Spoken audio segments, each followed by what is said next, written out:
সকালে ঘুম থেকে উঠে গেছি, এখন ওই 5টা মতো বাজে। তো ঘুম থেকে উঠে চোখে মুখে জল দিয়ে একদম সোজা চলে গেছিলাম আম গাছতলায়। আর আম গাছতলায় গিয়ে দেখো 3টে আম পেয়েছি, মানে 2টো গাছ মিলে আর কি 3টে আম পেয়েছি। তো এখন যে কাজকর্মগুলো আছে করব। তো চলো বন্ধুরা, শুভ সকাল আমার প্রিয় বন্ধুরা। আশা করছি তোমরা যে যেখানে আছো সকলে ভালো আছো এবং সুস্থ আছো। নদিয়া জেলার ছোট্ট একটি গ্রাম থেকে আমি অনিতা তোমাদের সকলকে জানাই আমার ব্লগ চ্যানেলে অনেক অনেক স্বাগত আর অনেক অনেক ভালোবাসা। তো বন্ধুরা চলো এখন কাজকর্মগুলো শুরু করি। আর আজকের আবহাওয়াটা একটু অন্যরকম, কারণ একটু যেন সামান্য সামান্য কুয়াশা পড়েছে।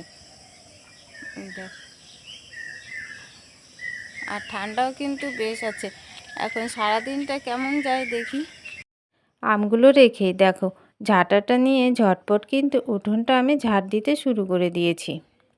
তো চলো বন্ধুরা, উঠোনটা ঝাড় দিতে দিতে তোমাদের সাথে একটু গল্প করি।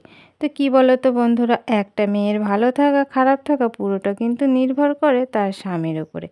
আর স্বামী যদি ভালো হয় না, তাহলে তার কাছে পৃথিবীর সব কিছু যেন ভালো হয়।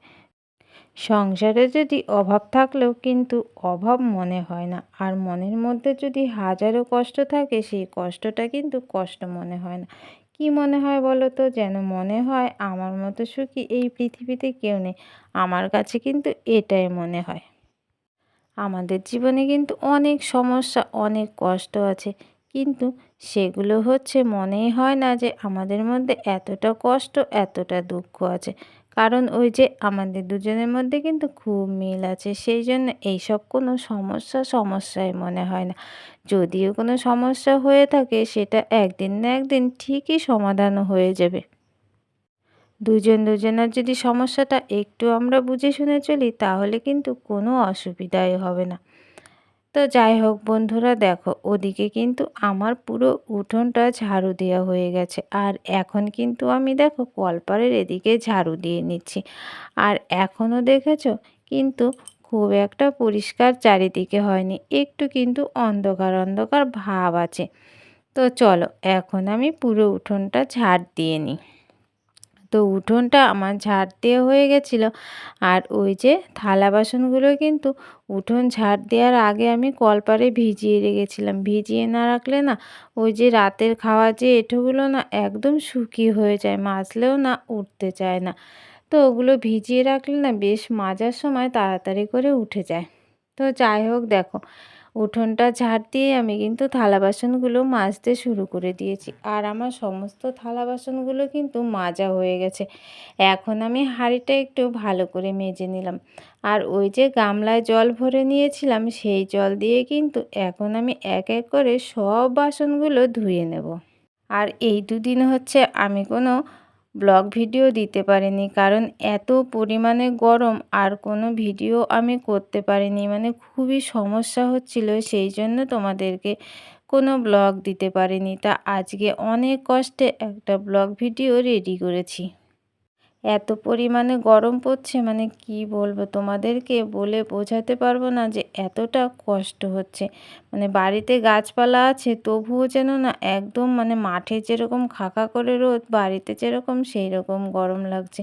তো আমাদের বাড়িতে এত গাছপালা তাই এত গরম লাগছে, আর যেখানে ধরো মানে গাছপালা নেই কোনো, তাদের তাহলে কতটা কষ্ট হচ্ছে। তো ওদিকে আমার থালা বাসনগুলো ধোয়ার পরে আমি ঘরটা ভালো করে মুছে নিয়েছিলাম।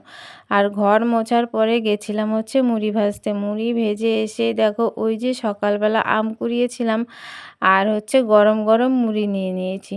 তো 3টে আম কেটে নিয়েছি, মা আমি গুড্ডু খাবো বলে। তো আমি দেখো থালায় মুড়ি আর আম নিয়ে নিয়েছি। আর গুড্ডু খাওয়ার জন্য কিন্তু একটু নিয়েছি, কিন্তু গুড্ডু খাচ্ছে না, শুধুমাত্র মানে হাত দিয়ে চটকাচ্ছে। তো গরম গরম মুড়ি দিয়ে আম খেতে কিন্তু ভীষণই ভালো লাগছে। তো এ কদিন মুড়ি ছিল না বলে আর খাওয়া হয়নি। তো আজকে সব কাজ ফেলে রেখে আগে মুড়িগুলোকে ভেজে আনলাম। তো এখন কদিন খাওয়া যাবে। এত পরিমাণে গরম দিচ্ছে, আম মনে খুবই শীঘ্রই শেষ হয়ে যাবে। এত পরিমাণে আম পড়ছে, সকালবেলা উঠে গাছতলায় প্রচুর আম পড়ে থাকে। তো মোটামুটিভাবে কুড়িয়ে আনা হয়। আর সারাদিন তো মানে পড়তেই থাকে, যে পায় সেই কুড়িয়ে নিয়ে চলে যায়। তো গাছের ফল তো সবাই নেবে আর সবাইকে দিয়েই খেতে হয়। তো চলো বন্ধুরা, এখন হচ্ছে আমি আম মুড়িটা খেয়ে তারপরে হচ্ছে বাকি কাজগুলো করে নেব। তো এদিকে তো আমি আম মুড়িটা খেয়ে তারপরে দেখো ওই যে থালা বাসনগুলো ছিল, কিছু রান্নাবান্না হয়েছে। আর রান্নাটা আজকে আমি করিনি, মা করেছে। সেই থালা বাসনগুলো এখন আমি ধুয়ে নিচ্ছি আর কি। মানে ওই যে কড়া, দুটো কড়া, একটা কড়াইয়ে রান্না হয়েছে আর একটা কড়াই হচ্ছে আমসত্ত্ব সে আম ফুটিয়েছিল সেই কড়াটা, তো দুটো মিলিয়েই হচ্ছে নিয়ে এসেছি। আর সব এখন হচ্ছে মেজে ঘষে ধুয়ে নিলাম আর কি। তো থালাগুলো ধোয়া হয়েছে, কড়াগুলো এখনও ধোয়া হয়নি, কড়াগুলো ধুয়ে নেব। তো ওগুলো মাজা ঘষার পরে আমি স্নান করে নিয়েছিলাম। স্নান করে একদম পুজো টুজো দিয়ে দেখো ভাতটা বেড়ে নিয়েছি। আর ভাত বেড়ে দেখো আমি রান্নাঘরে বসেছি, কারণ বারান্দায় মা একটু শুয়েছে, সেই জন্য আর বারান্দায় বসিনি। আজকে দেখো মা রান্না করেছে মুগ ডাল দিয়ে আর একদম কচি কচি কুমড়ো শাকের ডগা দিয়ে তরকারি করেছে, একদম গামাখা গামাখা, আর একটু আলু সেদ্ধ দিয়েছে। আর এখন আমি ভাতটা খাচ্ছি হচ্ছে তোমার মেথি বাটা দিয়ে, কিছুটা ভাত খেয়ে নেব আর ওই তরকারিটা খেয়ে নেব। তো আজকে তো আমি রান্না করিনি, মা রান্না করতে গেছিলো, সেই জন্য মাকে বললাম আর কিচ্ছু রান্না করতে হবে না, তুমি এইটুকুই রান্না করো, আজকে আমরা এই দিয়েই খেয়ে নেব। গরমে হচ্ছে অত পারাও যায় না, আমার ওদিকে কাজ ছিল বলেই হচ্ছে মা আজকে রান্নাটা করতে গিয়েছিল।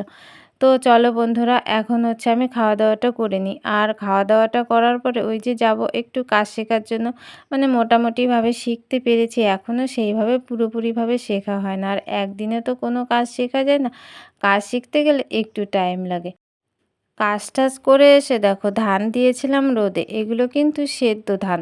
মানে অনেক কদিন ঘরের মধ্যে রয়েছে তো তো একটু নরম নরম হয়ে গেছিলো, সেই জন্য একটু রোদে দিয়ে ভালো করে একটু শুকিয়ে নিলাম আর কি, ভাঙাতে যাব তো সেই জন্য।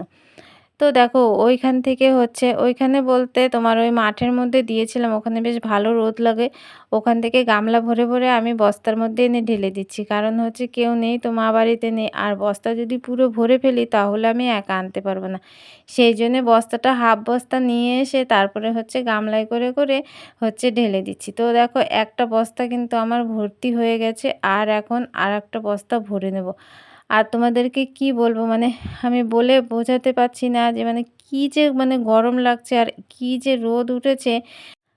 আর হচ্ছে গরমে ভীষণই কষ্ট হচ্ছে, মানে যেন একদম ঘেমে মানে চান করে উঠেছি এইরকম পরিস্থিতি। তো যাই হোক, কোনো কষ্টে দেখো দুটো বস্তা হচ্ছে ভরে নিলাম। তো সময় পেলে তখন এই বস্তা দুটো হচ্ছে ভাঙিয়ে নিয়ে আসা হবে।